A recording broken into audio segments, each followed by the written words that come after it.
welcome to episode 70 of the Hops Bops podcast. I am Tom. I'm Joe.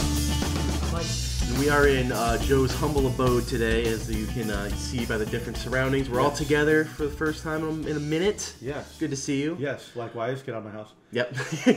And for this episode, we are reviewing the album Fortress by Alter Bridge. And to pair with that, we have Wandering into the Fog, a double India Pale Ale from the Abomination Brewing Company out of Pennsylvania. And yeah, so it seems like from my research. Yeah, my research. Research says that East Stroudsburg, Pennsylvania, is where they are located and have originated from. However, they're distributed through 12% Beer Project's taproom in North Haven, Connecticut. Yes. Yes. So they are semi-local.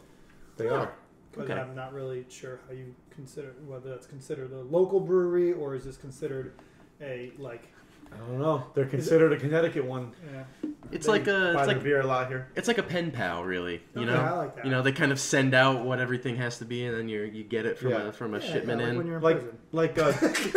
You know, good analogy. I bet they'll like that. like dual citizenship, you know? That's a good point. Ooh, okay. Yeah. So All right, let's do it.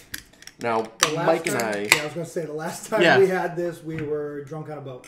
Oh, dude. I had maybe like 1.5 of these, and I was pretty hammered. So Yes, well, the 8.6. something like Yeah, that. 8.6%'s got a little pop to it. Got a little kick. Oh, thank you, Joseph. It's good. It's good. I enjoyed it. No, it is. Well- It is very good. 12% also does Oh, they do a lot of stuff. Evil Twin, who we've done. They do That's out of New York. New York. Yeah, they do Fat Orange Cat. So, yeah. Is All that right. is that who bought Shabby's? Yeah, right. They may. All right. Got a good smell to it. Cheers. Cheers, gentlemen.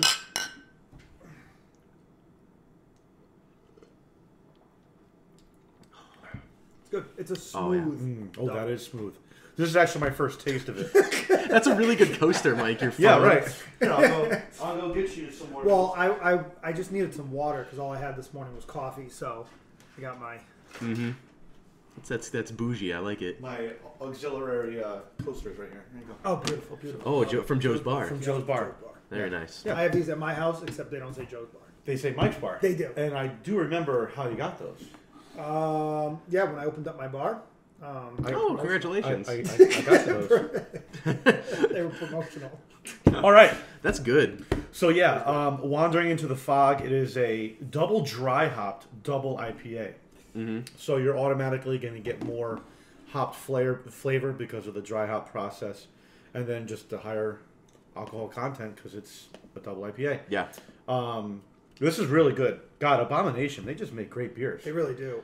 We've had. We both recently came into having Another new Harvester. Harvester. Yeah. I saw that. Yeah. The Cranberry Tangerine Cherry or something Yeah, like something, that. yeah. Might be one of my favorites. Yeah. It was very, very Really good. good. I got it because I won a fantasy football bet, Mm-hmm. and my neighbor, I just tell him, give me a sour, and that's what he came back with. okay. And you had bought it like a week earlier. Yeah, just a solo can. And so the other day, yeah. it was like Friday or something, we were both doing shit around the house, and we snapped each other. We each had the can of Cheers. We Yeah. tried it. Yeah. No, Saturday. Yeah. After our There you go. our big haul on Friday. Yes. But this beer, brewed with a heavy wheat and oat malt bill, hopped and double dry hopped aggressively with Yeah, it's Mosaic, Pacific, Jade, Citra, Summit, and Enigma hops. Lots of hops That's going on 6, if I count right. here. Yes. Usually I don't. But yeah, I mean, this is good color, not as transparent, so you know, like, it's nice and thick. Yeah. And and it's a double. So Yes. obviously it's going to be a bit higher in percentage, but you don't really. It's not like boozy. No, you don't get No. that booze taste. No, which is is big. Not at all. And it's not like, sometimes, right, when you do drink doubles, you get that, like, Yeah. you know, Yeah. like that That sour taste. This is not bad. Yeah. This is nice and smooth. And then I mean, it's been so long since we've done a double and talked about it, but the understanding between is a double IPA different than an Imperial IPA or the Right. whole deal. and it seems to be that they're more or less the same thing. I think they're synonymous, just different names. It sounds like, from what I'm reading and gathering, is that the double IPAs are called also Imperial IPAs, and it's borrowed from a term that was used for Imperial stouts first brewed in the late 1700s and shipped to the court of Catherine the Great of Russia. Oh. I remember those days. Yeah. Yeah, no, it was a couple weeks ago. Mm-hmm. And I guess it was just because it's the idea of the beer being stronger. Right. Yeah. You know, Yeah. I mean, I guess if I lived in the frozen tundra like Russia, you know, I probably would just want to drink strong beer too. Because Right. what the fuck else? Nice and Warm warm, me yeah. up. Yeah. But, so, yeah. 8.6%. Has a score of a 93 on Beer Advocate, which is a site I go to a lot. Yeah. It's actually on the high end because right here I'm also reading that the color strong medium to amber, so that's, you know, this is a lighter colored double IPA actually, and usually an alcohol percentage of roughly 6 to 8.4. So maybe the Imperial is because of the alcohol. Maybe they lean towards calling it an Imperial when it pushes the higher end. Maybe, yeah. I remember one time me and Trevor went golfing, and we bought a 4-pack of Sam Adams Imperials, and I believe they were like 12%. Okay. So we each had 2 in 18 holes. Jesus Christ. And we were feeling good. I remember that day. That was fun. You must have been way over on those last maybe 6 holes. Oh, God. Double par. I mean, I don't remember half the shit. Double par because of the double IPA. Oh, yeah. Probably something like that. Yep. For every percent, you get one over. But yeah, I love the can. It's just very simple. It's Yep. fog, and then you can start to see the tree line like underneath. They do have good artwork, period. Yeah, yeah, Their they do. harvesters are cool. Yep. Yeah. Well, they're a very like gothic, centric brewery. Like even the Harvester, all the skulls and some of the other beers. Yeah, very cool kind of niche graphics. Yeah, no, they're really cool with that. Yep. And Big fan. Yeah, like I said, the harvesters, I like sours, and I like that it's a rotating series, so they're always trying something new. Yep. Just such a cool concept. Yeah, for You sure. know, so many breweries, like you get into a beer you really, really like. Great, you have it. Eventually, you're like, okay, I'm looking for something a little different. Right. And you start to go elsewhere. With them, it's like I just have to wait for the next one to come out. I can drink the one that's there, and almost kind of makes it like that. What's the word I'm looking for? Like, Highly anticipated, or keeps you interested. keeps you going. You know, because you're doing the one, and then once that kind of starts to near the end, you can't get it anymore, so you get the other one, and then you. Yep. That it's like when the McRib comes back out, and you're like, Yeah. oh, yeah. Yeah, for like 6 years, you know, they've made enough fake rib meat to relaunch the McRib. Yeah. Yep. I didn't even realize we're kind of doing a double back-to-back Abomination episodes because I didn't realize my beer is also on. So That's right. we're getting 2 of those. So Cool. yeah. Good deal. All right. So, shall we move on to the album? Oh, shall. Okay. So, This is your pick. this is my pick. Yes. And I've been waiting for a while to do this album, and I figure it was a good time to do it. It is called Fortress by a band called Alter Bridge. This is their 4th album, released in 2013, I believe. Yep. Yes. Off Roadrunner Records. So, as I said in the outro to the last episode, I get a lot of shit for liking Alter Bridge. Because if you don't know, the instrumentalists from this band are from Creed. The guitar player, the bassist, and the drummer are from Creed. And their first 3 albums had a lot of Creed-esque elements still. But right away I noticed that they were a lot more like hard rock than Creed was like the cock rock, as I like to call it, and the cheesy, like... the butt rock, that's what I call it. Yeah, exactly. Or chud rock. But they just couldn't shake those Creed vibes the first, like, maybe 2, maybe 3 albums. 3rd album got a little heavier. But when this album came out, they were doing things that they haven't done before. They were doing complex parts. The first song, which we'll get into, is like an epic beginning. They never released anything like that. And it was just a lot heavier. The production was great. I'm big on like drum production, and Scott Phillips, the drummer, his drums never really sounded good on record. Almost overproduced. This one, the drums are just so clear. The snare has a great sound. The bass has a great sound. Everything has a great sound, which makes everything else sound great. And I love this album from top to bottom. It's one of my favorite albums, regardless of who it's made by. This is one of my favorites. Definitely one of those where, like we've talked about, you know what track is next once you hear the ending of the previous one. So their fourth album, heavy, aggressive, hard rock, balls to the wall. They didn't really hold anything back. And I'm just a big fan of it. One of the things I don't like is the album cover. I think the album cover is pretty trash. Yeah, it's kind of... I like the picture, like it's kind of, it matches the beer theme, which is why I chose this beer. But the red band name, it just kind of looks like it was thrown together last minute. Yeah. It's not too appealing, the color choices. But if you can get past that and go inside the actual album, this is a rocker. And I think light years ahead of a lot of other bands, hard rock bands that are putting stuff out now that are just so formulaic and everything. I definitely, I was talking to Tom a little bit on the ride down, and I love the music. Yes, the music. I'm not a big Myles Kennedy fan. Right, who's the singer? Yes. I just am not a fan, and he is unbelievably talented. Yep. The range he can hit, just the diversity in the music he can sing and play. Yep. I've always, from day one, something about the tone of his voice I just can't get into it.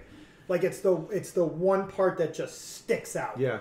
And I was laughing. I go, it seems like this band just can't find the right singer. Like those three guys. You went from Scott Stapp, who just sounded like a drunk mumbling Eddie Vedder at the low end, and then He's the Wish version of Eddie Vedder. Exactly. And then they go to like the complete opposing end, and I mean it's weird because like even with, I'll use an example of like Iron Maiden. Yeah. Like for a long time, like it took me a long time to get into Iron Maiden because of Bruce Dickinson's voice. It was like hard to like sometimes listen to. And for me, the turning point was seeing them live. Once I saw Iron Maiden live, it was like a light switch went off for me. They were a whole different band in my head. Yep. And I love Iron Maiden. But just that's the one thing about him that some songs I gotta say that he like knocked it out of the park. Like they really, the first song, what a way to start an album. Yeah. That was unbelievable. Yeah. But after a while, I just felt like sometimes his voice doesn't fit how heavy and intricate the music is. Yeah. I can agree a lot with that. And even live, he's not the best. So you have seen him live? I'm But that's 90% positive I saw them. Many of these? We're at that age. Yeah, no, we're at that age. That... I saw a show with Seven Dust, and I'm pretty sure they opened for Seven Dust. Oh. It was either them or Blackstone Cherry. Because there was a show with Blackstone Cherry and Alter Bridge that I wanted to go, but I don't think I went to. Anyway, I'm 90% positive I've seen them live. But I have listened to like live albums. Anything they put out, they're one of the bands that anything they put out, I'm going to listen to. There. They've actually put out 2 albums since this, and this is still my favorite album by them. Okay.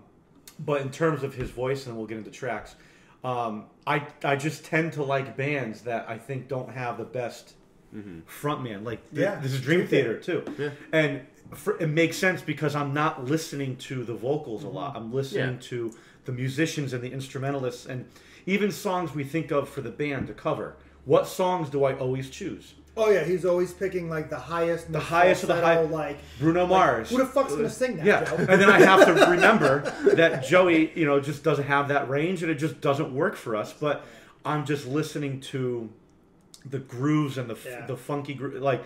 So yeah, I totally get it. I just think from a musician standpoint, this album fucking rocks, and it doesn't get the limelight that I think it should. Either them as a band or this album and the songs from it don't get the play. And I think for me, with Myles Kennedy as an individual, as a vocalist, I actually don't mind his high end. Yeah. Because I find that to be very impressive. And when you can do that in a heavy song, like he's talented. It adds another aspect. Yeah. It's his mid range. Yeah. I think that's just kind of empty. Like he doesn't have much flexibility from that low to like mid range. Everything that's impressive about him is in like the balls in a vice high end. Yeah. Does that make sense? Yeah. And so therefore, it's like I feel like unless he's just hitting those high notes, like I'm missing something. Yeah. Mm-hmm. Yeah. Okay. Yeah, I think in terms of how I, kind of fell into the album, it was kind of a battle of expectations because I didn't know beforehand, like, oh, it's going to be like a Creed kind of not follow through, but like most of them are from that. So I was kind of expecting, another butt rock album. But what you get, I actually enjoyed part of like most of it. Like there's a lot of times where I was like, oh, you know what, that they have really good musicianship on this. I actually enjoy his vocals pretty heavily, and I think part of that too. We talk a lot about like what you're doing while you're listening to an album. A lot of times I like to just sit and do nothing and just kind of let it absorb. Yeah. I was doing some man shit. I was working on my car listening to this album. My headlight went out, and I was like, fuck it. I'm going to take the speaker, put it out there, and put this on. And you know what? It fit fucking perfectly. Yeah. Especially this opening track. Yeah. I mean, Cry of Achilles. I believe it was the second single. It was. Yep. From the acoustic guitar kind of Western Mexican plucking intro right into the heaviness of the song. They never released anything like this up until this point. You pull any song from their first 3 albums, and you can kind of argue that it was, Creed 2.0. But for me, who kind of knows their Alter Bridge's discography, it's definitely a lot heavier and more intricate than Creed. But this song right here just sets everything apart. Yeah. God, they're just doing the guitars all over the place. The drums are all over the place. Tremonti's a fantastic. Mark Tremonti is. I'm actually looking forward to going to see his solo. Oh, okay. A couple weeks. His solo side project. That was a good album. All I Was. That was their first debut one, right? album. Yeah, that was a really good album. Their 4th album's really good too. We'll get to that because Tremonti has a lead vocal song in this album. The first time he's done it, so we'll definitely get into him. But just a catchy chorus, just heavy riffs, great verses, great dynamics. It's not formulaic. It's not, and not to mention it's 6 minutes. It's other than the closer, it's the longest on the album. It doesn't really seem long, though, because it's a good song. Because it has variety. It doesn't drag. Yeah. It constantly gives you something new to digest. It doesn't stagnate either. I will say the album as a whole, I think, was a little long. I'll agree with that. Yeah. Just because, yes, they found a sound that just fucking worked for them. They absolutely killed it instrumentally. But after a while, some of the songs did sound a little similar. Yep. And for the first time, I know Tom's usually the one to say this, but it sounds like the time it came out. Like it sounds like 2013, 14, that transition from some early of that 2010s. like Blink kind of punk rock, and now this was like the metal of that time. You know what I mean? Like, right. And for once, I will say, like, I could tell this was like we just got out of college. Early like, 10s. This is what was being put out. Yeah. In the teens. Yeah. So then, good guitar solo. And then the next song was their first single. Lead single, "Addicted to Pain," which we don't see a lot of that. They put the 2 singles, I know. 1, 2, Yeah, just backwards. Yeah. 2, 1. This song actually is not number 3. It's supposed to be number 3. What the hell? When this song came out as a single, I was into it, but I wasn't like super into it, and I don't know, just something about it didn't like stick with me. It had good flow from song 1 to song 2. Yes, in my opinion. yes, absolutely. It was a good transition. It's a good song too. No, I mean, but I think this is a good representation of the album.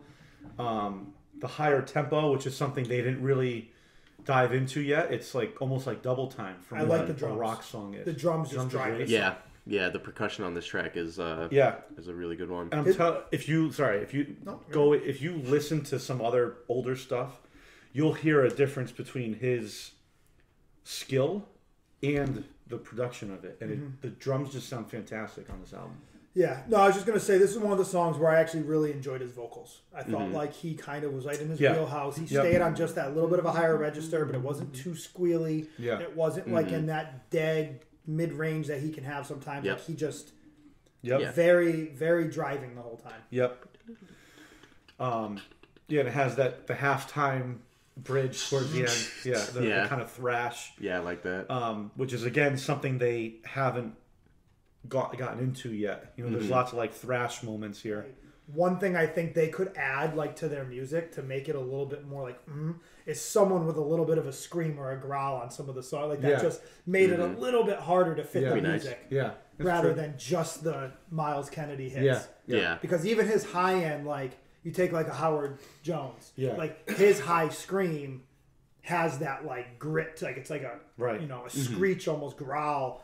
Whereas a little bit of that like pieced in here would have just like for me at least gave it like a next step. Yeah.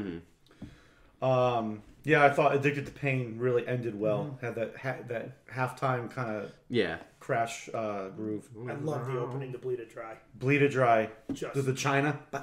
Yeah, just that. Like it's just heavy. Never before, at least like for this band, they have never like this is just a and then it goes down to the halftime. Every song it just kills. And that's just where it lost me. Yeah, that's where it lost me. That is one knock. This is not going to be a 10 for me. One knock is, I think, towards the end, if you're a casual listener, you're going to find that it's like, I've heard this song, song. Yeah. But for me, because I like this album, I appreciate each song individually. Yeah, I can understand that. Yeah. I just, again, like, that intro is bam. Yeah. And then I feel like they can be formulaic. Where you've got like that heavy intro on this album and then kind of like a chilled back verse. Yeah. And then they have like kind of like a all sing along kind of chorus. I don't know. Like, I don't think this one has that sing along chorus though, because the pattern is like kind of off time. You know, it's not just a straight 4/4 like. The verse kills me though. Yeah. The verse just has nothing. Yeah. I think it's just the riff's not bad, but then I don't know. It's not as intense. It came in so intense. I was ready to just like you know, I'm sitting there headbanging, and then I'm like, I lost it. I do like though how the rhythm of the guitar and the drum pattern are in sync. Yeah. You know, they're a great band. Yeah. Yes. They're a great. Oh yeah, no, they come together pretty well in this. Like you can tell they're a group of musicians similar to Rage Against the Machine when they went to Audio Slave. Yeah. You know, they're just the three of them are meant to be together. Yes. Yeah. You know. And then I want to mention him. You know, Brian Marshall, the bassist, it just holds that solid low end groove. He has some shining moments on. I think he had a cool little bass part in "Cry of Achilles." Okay. In there. Yeah, I mean, I like this song, "Bleed It Dry." I thought it was aggressive, had good time signature changes, or like halftime, double time, cut time, like 6/8 almost. Yeah. Yep. Next up, "Lover." I think this might be my least favorite on the album. It takes a long time to get going. Yeah. And it you know, they need the slower song, ballady, the more ballady kind of thing. But this one just didn't hit. This one to me sounds like 2013. Oh, for sure. Yeah. Those verse vocals are just like a whisper, like trying to hit the low end. It's I thought this was a single. I guess it wasn't. Yeah, one of the singles. I do have to say I'm a sucker for those like slow with like that nice kind of guitar solo over it. Like that part when it kicks in. Good little like guitar lick for like a couple bars and then goes back in. Like I can listen to that. Again, the vocals kill me on this. Yeah. Like you could have done, I think, a lot more with this like chill kind of riff. And how I said he never really goes much beyond like that mid range kind of that he has. Well, now he's going lower and it just is not working. I'm gonna drop a fact on you guys. I don't know if you know this. Oh, let me take ready? it. You ready? Drop it. Okay. The movie Rockstar. Yes. With Mark Wahlberg. Yes. Right. So he He was a cover band singer, Yep. and the band in the movie was Steel Dragon. Okay, Mark Wahlberg became the lead singer of Steel Dragon. Okay. Changed his whole life, became what he didn't want to be. Yep. And then towards the end of the movie, during mid-show, he was just like, "I quit the band." Handed off the mic. Hands off the mic. Who's he handed off to? Was it Miles Kennedy? Miles Kennedy. Really? He is. Yeah. I think I heard that, but that's interesting. Yeah. I forgot about that. Yeah. You know who wrote all the music for that movie? I do. Steel Heart band. And you know who the guitarist was? No. Oh, Zach Wild. Zach Wild. Oh, Yes. Zach Wild. This is a And he's fucking, in the movie. He's in the movie. Yeah. This is a And then trivia episode. The singer is from Connecticut, I believe. Yes. Oh my God. A girl I dated in high school. Uh-huh. Her mom was like co-workers with someone who was related to him. What is it? And Is this then- 6 Degrees of Kevin And Bacon? then my dad at his old business had an employee who knows the singer personally. Yeah. Snap. Guess I don't know anyone here then. A lot of knowledge just dropped there. But Miles Kennedy was the And guy. that's one of Jennifer Aniston's like first movies, Yes. early movies. Yeah. Oh, She's there's, the you could girlfriend. definitely get to Kevin Bacon from there. It was kind of a shit movie. Oh, it was terrible. I mean, it's great, great movie, Shit but movie. awful movie. Straight to VH1 classic. Like it's just. I have it on DVD. No, you I don't. believe Get I do. out of I here. swear to God, I believe I have We it. have to do a live reaction to that. I believe I have it. Oh my god, that would be Get amazing. out. Do you here. think you could? We should like We could do literally that. just leave it. We'll watch it and just react to We React. could do that, yeah. Drummer of Steel Dragon in the band, it. Jason Bonham, Ooh, son was it? of John Henry Bonham from Okay. Led Zeppelin. Yes, And this movie had just like It a star-studded. really did it. It's a real spider's web of and musicians. it was shit. And the music they made though was good. The songs were The great. songs were great. Stand up and shout. yeah. Colors was Yeah. one of the. Yeah. The Oh, that was the ballad one. I was love the that ballad. song. That's the one where they kept doing the takes. Yeah. I was like, this is a great song. No, But it was an awful movie, but a great Oh movie. yeah.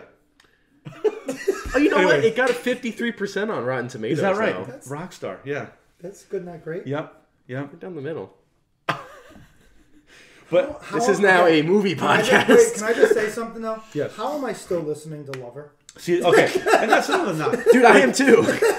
This, you know, It's like this 5 minutes. this genre, this band don't make the short songs. You know, this Yeah. style of rock aims for the Yeah, 4:30. 6, 4. The shortest five, track is 4 5. minutes. Yeah. Right. So if you're, you know, if you're used to shorter songs, this isn't for you because every song has a solo, every song has a bridge. I feel like this could have been like a 9-song album, Yes. Yeah. and it would have maybe had a little bit more. There are some repetitive kind of, Yeah, you could. you know, songs on there. Trim but the pad a I don't little know, I bit. still like it. The Uninvited. I like the Uninvited. Oh. The Oh. Uninvited. What a riff! This song. Hold it. This song. Thank you. Oh my god. It's just that the lurking in the woods kind of intro, like, ooh, then the two cymbal hits. Those little hammer on. Yep. Yep. And then when the groove comes in, again, something they haven't done before, which makes it non-formulaic for them. The little double bass groove, you know, they really did things they haven't done before on this album. Those little harmonics. Yep. Squeals. That's good. The song reminds me something I would listen to while playing like Need for Speed. Yep, I can see that. You know. Sadness video games. Yep. I There- wasn't even the gamer when I was a kid. I just thank you. I did. I just. Thank you. I was, Let me get some more wandering into It was the a poor- font here. I believe the next one is a triple, so Christ. just heads up. All right. But no, when you say like video game songs, like, you know, those like motocross, like ATV games Those definitely had pop in great my songs head. in them. Yeah. Yeah, Yeah. it definitely fit this style very For well. sure. But yeah, this song is just aggressive. Yeah, the song balls is to pretty the great. wall. And you know, it kind of opens up during the chorus. You know, they're big on those wide open strumming choruses rather than a riff. Yeah. But, Well, the verses definitely are a bit more intricate with the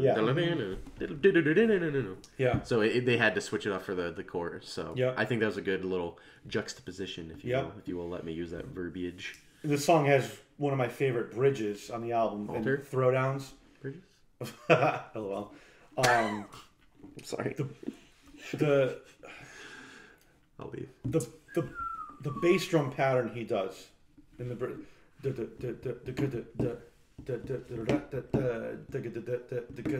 It's like, oh my god, it's so good. One of their more intricate music. Intricate, hard, heavy. Yeah. Yes. Great song. This might be my favorite song on the album. So I just got a text Yep. while we were doing this, and I just said that it was one of their more musically intricate songs, and Siri just typed it in and asked if I wanted to send that as my message reply. When are you coming home? Yeah, it's one of their more intricate songs. Yeah. What? Yeah. Next up, No, Siri, stop. we have. I like Pieces Broken. Yeah, Pieces Broken too. Another solid song. Yeah. One might argue that by the time this song comes around, you start to see the familiar You just took elements it right of a out rock of, song. Yeah. My mouth, so that's what I was going to Sorry. say. At this point, Sorry. like I'll again, we're take it out 5 of or your 6 in. You know, that's what she said. 5 or 6 in, and we're starting to get, like I said, a little bit formulaic. Yeah. Yeah, a bit more, intricate verses and then kind of Yeah. opens up on the chorus. It's more intricate, but it's also more. It's like the of new the formula. same. Yeah. It's strange. Right. And it's a decent formula too. When it works, But Right. when they keep doing it over and over again for an hour, then you start to see a little repetitiveness. And that's where I keep saying, if this is song 6 and we only had 3 more songs, like I think I would have maybe rated the album a little bit higher. Like I feel like it just started to get a little too much of the same, and then I kind of didn't even want to say lose interest, almost zoned out. Like it just became really good music to like chill in the background. Yeah. But I realized I wasn't thinking and listening as intently. Yeah. Yeah. This song, they don't really vary away from the 4/4 pattern. This is kind of the first song on the album where, like you guys said, the formula comes to play.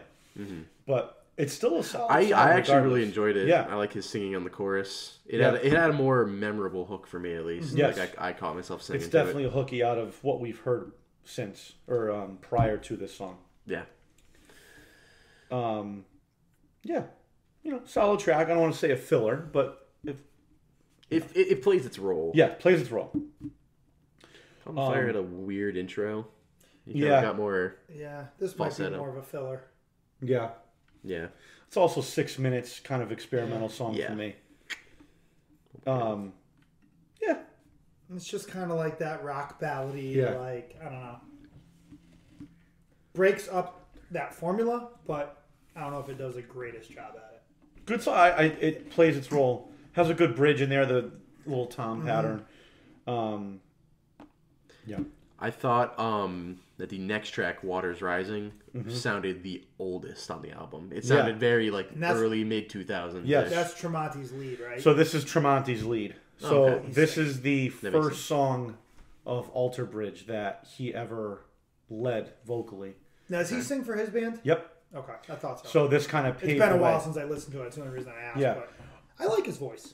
He has a great voice. And now since then he does a lot of he's always done backups, but now his backups are more prominent. Okay. But I completely agree. That guitar riff is like Creed, Yeah. like Rip It From Creed. Yep. I Well, completely who knows? agree. I mean, if he's singing vocals, he probably had that song written prior Yes. to this band even being put together. You know what Right, I mean? Like, this right. could have been a B-side of Creed that never got an unreleased that he pulled over. Yeah, right. We talk about that a lot with stuff like Corey Taylor did his solo album, which was absolute trash, and I was just so disappointed. CMF. Yes, Corey motherfucking Taylor. Yeah. because Oh, God. Corey Taylor, in my opinion, is like a god in the rock metal world, and one of, if not the best, still living, still functioning rock metal singers. And that album was, you could tell he had songs from like fucking 2001 that he wrote that just sat there. Yeah. That he put on this album with his like shit with Tech Nine. Like, dude, come on, It's about drive. It's Right, about I know. time. It's crazy. it's bad. But yeah, I mean, this song is solid. It ends well. I think when it's heavy, it's great. Not a big fan of the verses. It is kind of the early aughts. Yeah. Like that. Chorus is great. Has a great breakdown in the middle there. Big fan on how Miles Kennedy does the backups on the choruses and then takes the lead for the bridge, which I thought they could do that more. It's a great change in voice, and Yeah. they're so distinguished Yep. like vocally from one another. Yeah. But they also blend really well. Yeah. And Tremonti has actually come a long way vocally because his solo band, he's just become such a better singer. The Tremonti, they're called Tremonti. Their debut, All I Was great. I'm a big fan of their 2018 album, A Dying Machine. He's great as a singer on that album. They're even heavier than Alter Bridge and less formulaic. So if you want more of this aggressive rock but less formulaic, I would highly recommend checking Tremonti out. But yeah, it was cool that he got his lead debut on this. Yep. So I will say, for the last 4 songs, kind of going off of what Mike had said before, I don't really have anything to say. I like Cry a River was decent, but I like the riff, the opening riff for Farther Than the Sun. That it's a very like percussive guitar riff. Yeah, which I can get into that. Yeah. But I like the chorus on this. I will say that. Farther Than the Sun. But I mean, I'm not gonna say that the song is musically inclined. But the verses, nice and But at this point, you've heard a lot of the same elements. Yeah, you said the same thing for like Silk Sonic. I rember you said that. Like, this is a song that you've heard previously that you don't really need to re-listen to. Yep. I'm definitely not going to deny that at all. And it's funny too because I feel like I remember when Alter Bridge came out, and it was a big deal because it was Creed with a new singer, right? This guy Miles Kennedy with his voice, and they had a lot of like singles, and that was back again when The Rock was around. I heard stuff, and I didn't have Sirius then, but I knew a bunch of singles. I felt like I recognized "Addicted to Pain," but I felt like there was never like that standout single on this album. No, which was interesting because the genre is kind of gone. Yeah. But it was just weird, because again, I knew a lot of Alter Bridge. I've heard a ton of Alter Bridge songs. Yeah, a ton of their singles. Like Open Your Eyes. But it was just really weird. Like, I was waiting for that one song that I was like, that's the Alter Bridge song on this album. Yeah. And I knew Addicted to Pain, I think, but that was like the best I had. Yeah. It's kind of interesting. No, I agree with you, and I feel like they need to. They should be out there more.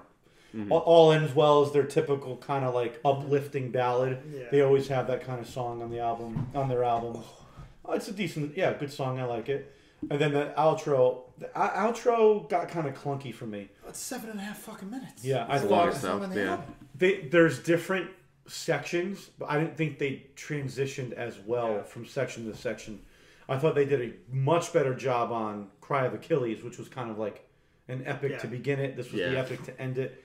I thought Cry of Achilles was much better or much more well written. But that's the album. That's it. So, one of my favorites. Tracks?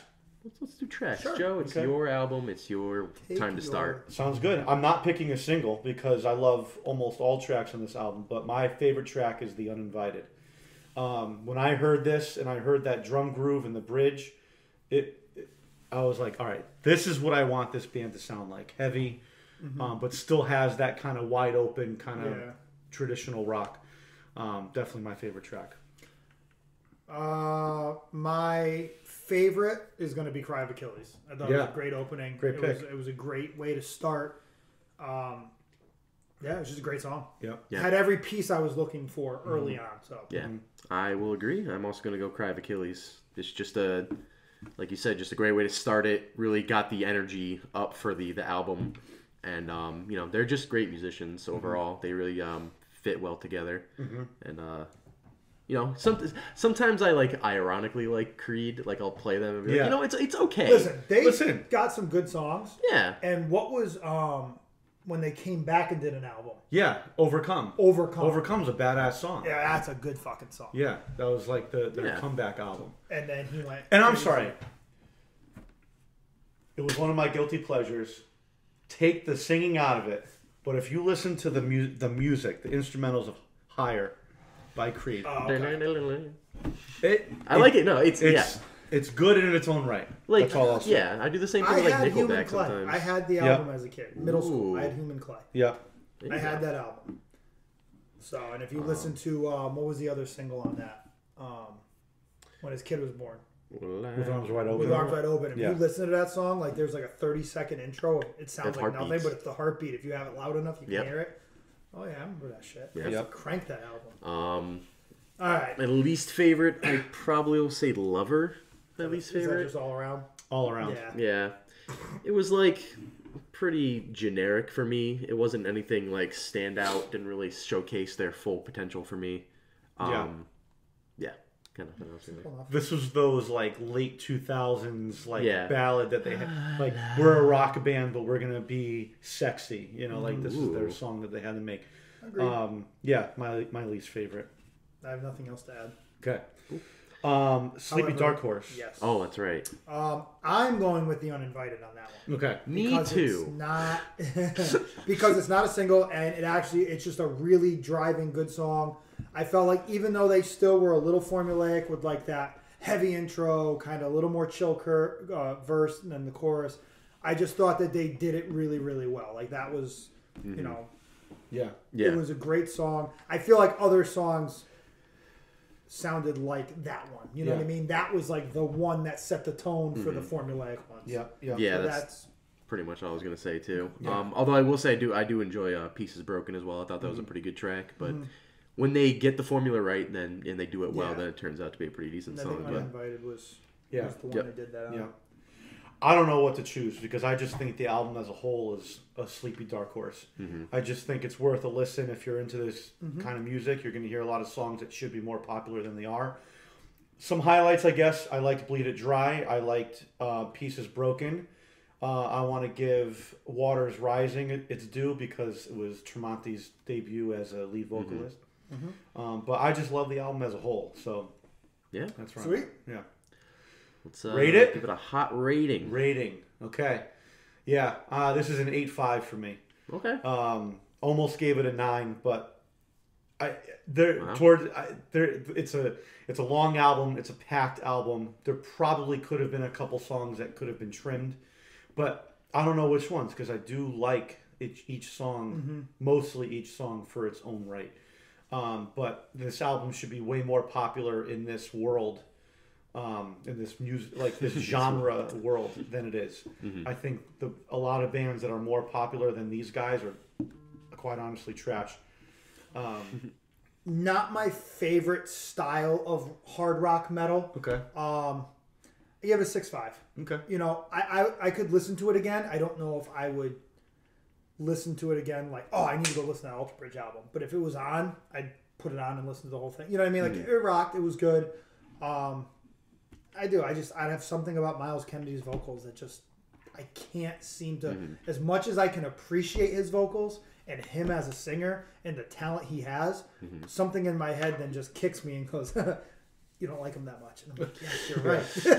It's just a really weird, I don't know. The voice in your head says, Mike. And it's almost like maybe if I went and saw him live, a lot of times that can be like a switch for me. Yeah. Like seeing him live, and if his live sounds like he sings, I'm just like mesmerized. And then I tend to like be able to listen a little more. He isn't the best And if live that's the vocalist. case, then it's not going to make it any better. It is definitely a big knock. Yeah.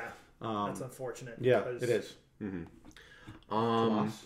Yeah, like I was saying before, like it was all about like expectations for me, like what was I going to get into, and I knew it was going to be more of like a early 2010s metal album, which I'm not really into. Obviously, it's just not my style, but it ended up better than I was expecting, which is good for me. I ended up giving it a 6 out of 10 just because they're fantastic musicians, like we've all been saying.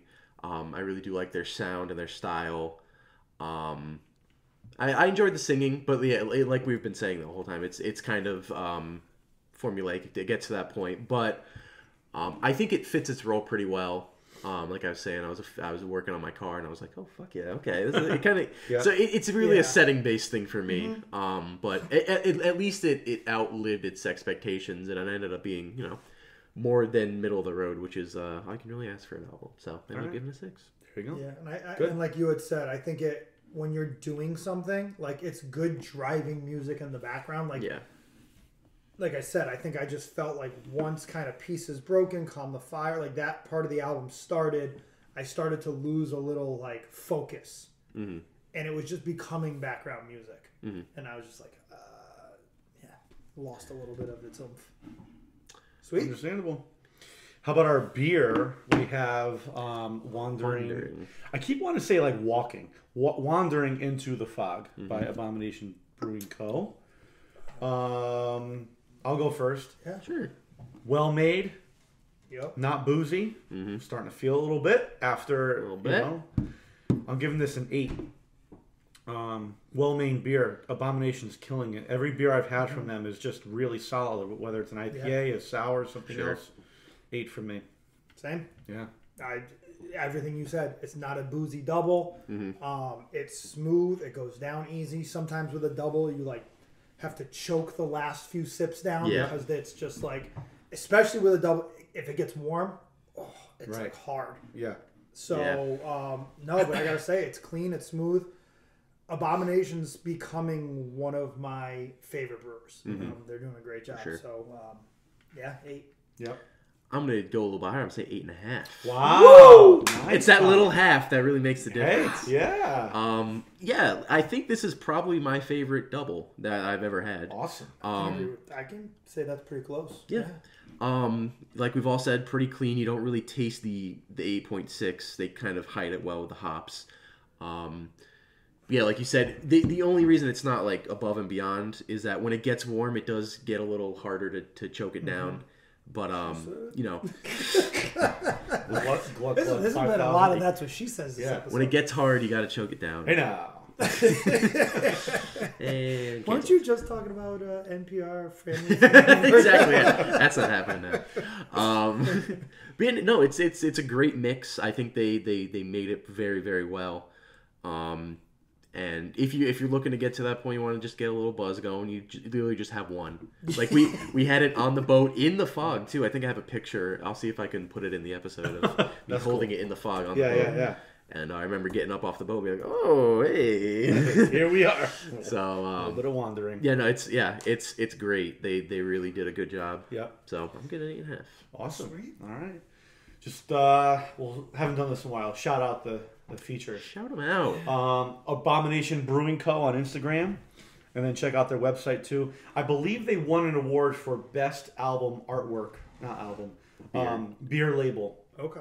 For 2020. I think it was for Fuck It 2020. Okay.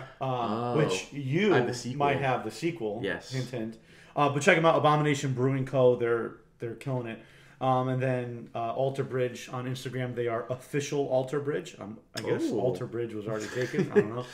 But it happens. They have had 2 albums, like I said, since this album, and they didn't really hit for me. This is the one. So check them out. But they're doing some cool stuff too. For sure. 71. Episode 71. This is mine, and I'm going to be bringing an artist that we had on very recently onto the show. Not in person, obviously, but it's going to be Anderson .𝙗. It was in person.